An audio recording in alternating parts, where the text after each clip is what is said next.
You're listening to Ask When, the podcast. Folks from all walks of life talk about their daily hustle and bustle, living and celebrating life, sharing tips on becoming champions, especially for those who are muscling mental and physical disabilities. Ask When, the podcast, with your host, who has mustered over 30 years living with cerebral palsy and going strong, author and cerebral palsy advocate Wynn Charles. Ask When, the podcast starts right now.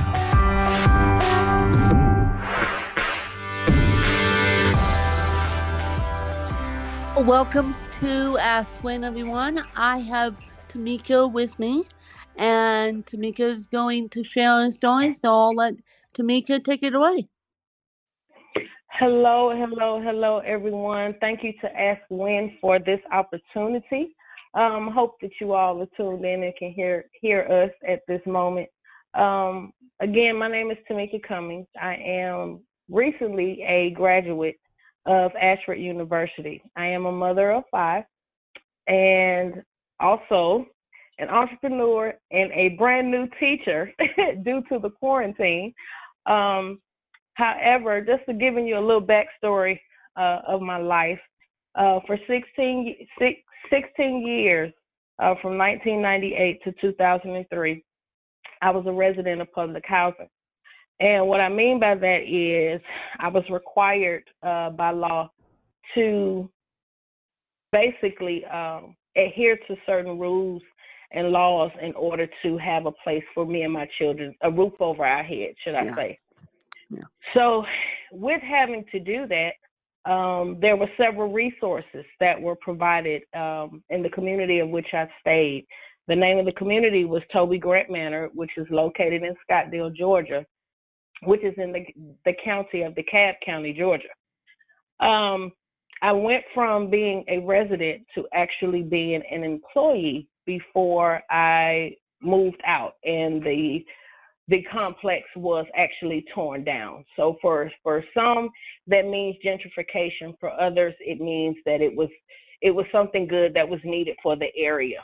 If you're familiar with all of the public housing units being torn down across the United States, many of my neighbors, as I stated, I was a resident to an employee, but many of my residents were basically given housing choice vouchers to relocate. That was the pinnacle of my life, because what it meant for me is that I needed to continue to use the resources that were provided to me. When I say resources, meaning training classes, as well as having to have food for my children, food assistance, medical assistance for my children. So long story short, I used those resources to get to where I am today. And right now, as of today, as I stated, I am a graduate of Ashford University with my master's in criminal justice, which was fueled by all of everything that I just mentioned in reference to where I lived, how I lived, and what I needed to do for me, myself, and my family. And for those of you that do not know, for my new fan base, I am actually going to Ashford myself, and I am getting a degree in journalism/mass communications. And how I came about Tamika's story is we all, and I say we all of the students are in a Facebook group, and Tamika shared her diploma. And so with all of me goes, congratulations. Do you want to come on my podcast? So I just thought I would throw that in there because Ashford will always hold a special place in my heart. And congratulations on graduating. Oh, though, guys, if you don't know what Tamika went through and I'm going through, you would be impressed. I don't know about the criminal justice program, but my program is 5 weeks on, 1 day off, and Mhm. gee, peace, like that's a headache Yes. and a half. It's a headache and a half. Right. Right. Well, I'll say this. I've actually been an online student since 2012. And it was definitely something to get used to because when I graduated high school, I went to college, but I just couldn't find my niche in going to a campus, a live campus. So, Yes. like I said, then life happened, having children, so I decided to go to school online. That was the best thing that I did. And the reason being is because I was able to focus basically not more so on what somebody had on, not what's going on around campus. There were very little distractions for me. I am one that at that particular time who was easily to be distracted. So I needed a lane to stay in to remain focused. And as you stated, in the master's program, it's about 5 weeks for each class, um, and having to do 10-page papers, 20-page papers, quizzes. Time management was very, very important for me. For a while, I was a full-time employee. Being a mom, having to come home, make sure I got my discussion posts in. I had to find time to implement those areas of the online schooling platform into my life, and it worked. And I winded up, as of now, becoming a Ashford Champ mentor, which actually allows me to assist other students who may have you know some issues or just not comfortable with the online platform as of now. Because for some people in our current climate, it is going to be a challenge. So I think that giving back, being able to help those who are similar to, how we started out with school, I think it's just important. The criminal justice program is a very intense program. I mean, it is extremely intense, but at the same token, it's well worth it. The knowledge that you are given, I'm not, 100% sure what the schooling is like outside of the online platform, but being able to see resources right in front of you, being able to locate articles and videos, things that we would not see on the news that we see, that we have every day. Like these articles, the plethora of information is readily available inside of a online schooling platform for you. And I definitely agree with you. And the reason why I chose Ashford, because I attended the Academy of Arts. I had to drop out because my dad passed away, and then I decided Sorry. to transfer to Ashford. But the reason why I transferred to Ashford is because they have a phenomenal special ed program. And I believe, and Tamika, correct me if I'm wrong because I get this, but I Mhm. believe that paper, what they call paper review, is given to all students, no matter if you have a disability or not. This is true. This is true. Ashford is, if if you are facing any challenges, you may some people look at challenges as, no, it's not really a challenge, this is just something I'm going to do. Well, Ashford provides you with the confidence in that, meaning that the resources that they have, the writing center, turn it in, when you call in, all communications are you can access them. You can access them. So there's plenty of ways, and like I said, the academic advisors that we have, they're awesome.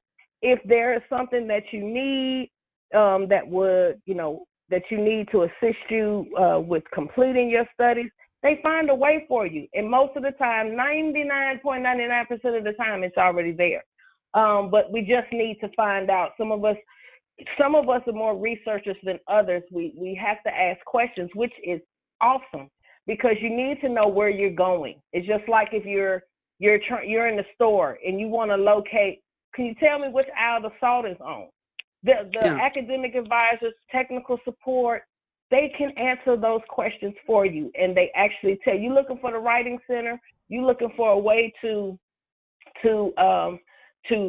research, or should I say, if you're trying to find out what APA guidelines are, they'll tell you that's located in the writing center. That's it tells you where everything's located. So it's pretty intense at Ashford. Ashford is just not one of those places where you go online and there's nobody there. Ashford University is a full-on fledged university that communicates just as much as you would if you were offline. You feel like you're actually on a live campus. Yes. If that makes sense. You do. And I had, well, now I can tell you guys this. I had a little bit of a problem with my previous school, and this is one of the reasons why I freaked out and dropped it, because I handed the academic advisor, no, not the academic advisor, the professor, my accommodations letter. Do you know they didn't read it at my previous institution until 4 weeks into a 12-week class, and then decided to do something? No. And Ashford, as soon as I hand these instructors notes about me, and they're generalized notes, they're not necessarily notes about me, they're generalized enough, they cater to my needs, and they give me the respect that I need. And so I find that phenomenal. I do too. I mean, I do. At the application process, there is, a question that says, do you have, what do you have any accommodations that you would need in order to be successful? And if that sums up, what we're discussing here. So that lets you know that they're prepared. They're prepared in case you do. And whatever those accommodations are, once you apply, when you put your application in the Ashford, did you notice how quick, they communicated with you quickly. They weren't lackadaisical. They want to know where you are in life. What they ask you. They don't impose themselves on you. They ask you, why do you want to attend Ashford? What are your goals? What do you need? Those questions like that allow me to feel like, okay, they're really concerned, not only for their own interest, but they want to be sure that you're serious about what you're doing. And I don't know, and it's public on Facebook, but you should see what the dean did for the Ashford students. I shared it on my Facebook, and this is in response to the coronavirus, COVID-19.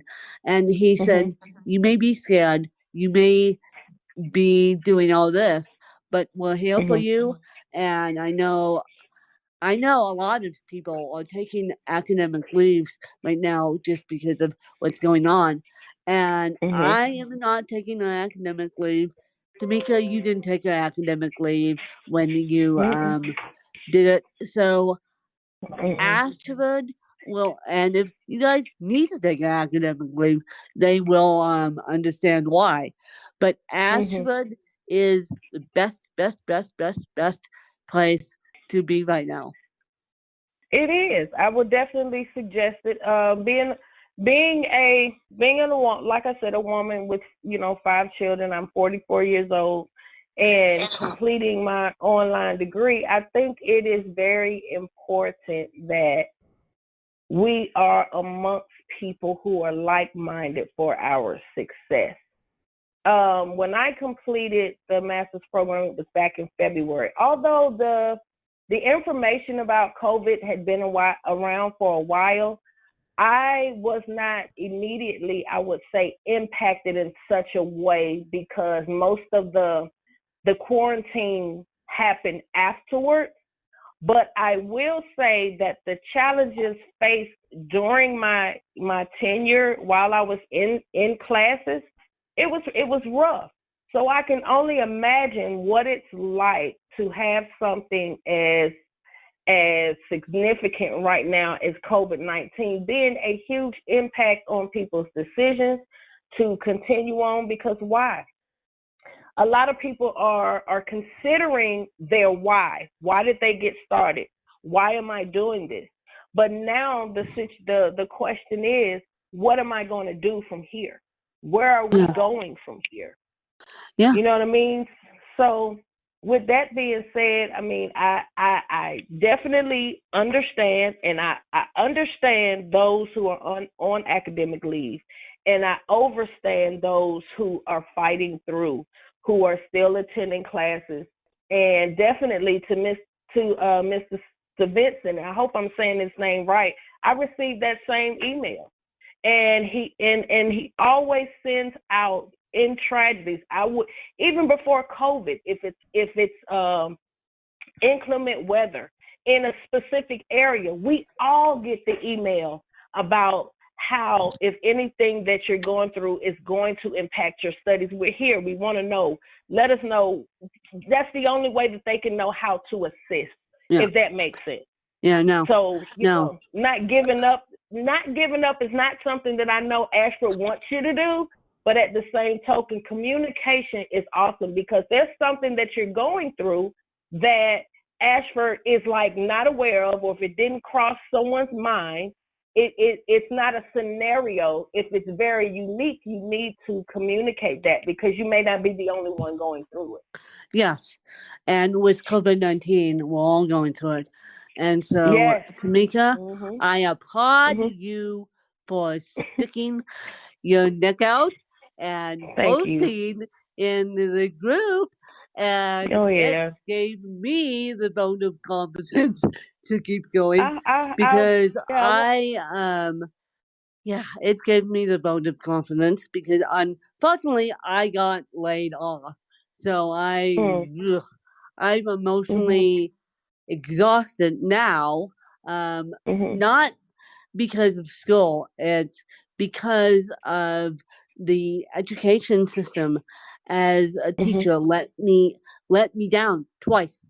Once in 2008, 2009, when the first economic clash happened, and now during world health crisis, and during a economic crisis, my job let me down. And so, of course, I'm now concentrating on my journalism degree, because this is something I really want to do. And Well, I tell you what. And I had to learn this, and I'm still working on it each and every day. I will tell you, I'm working on it each and every day. And what I'm working on each and every day for personal growth is to see things from a different perspective. Like right now, COVID it's a tragedy. It is wreaking its havoc on the globe. Okay. So you're right. We're all in this together. But just as you stated, and I wrote this down, you experienced issues in 2008, you experienced issues in 2009, and your job laid you off. But you have time now to work on journalism, which I applaud you, because a lot of people put off their passion. They put off their passion for several things. Some people never take the time to say, well, I have 5 minutes in my day. Maybe I'll write in my journal. I struggled with that. I struggled with just taking the time out for something that I am passionate about. So from this perspective, just looking at what's going on the outside, think about what's going on in the inside. You're able to work and build from your core now. That when this is all over, everything that you're developing now in your core at the root is going to grow. That's an excellent way. That's an excellent way to put it. And Tamika, where can people find you if you have a website? They can nicely socially stalk you on Facebook. I know you're in the group. I know you're trying to help as much as you can. I am definitely trying to help as much as I can. I do work from home, as well as I am an Ashford Champs mentor, which means that I work with the students there at Ashford as an alumni. I can be found on Facebook at Tamika, that's Tamika, Mika, Mika, Cummings, Cummings. You can also find me on LinkedIn, and on LinkedIn, I am Tamika Cummings. On Instagram, I am at Tamika LCT. That is TAMLCTEAE.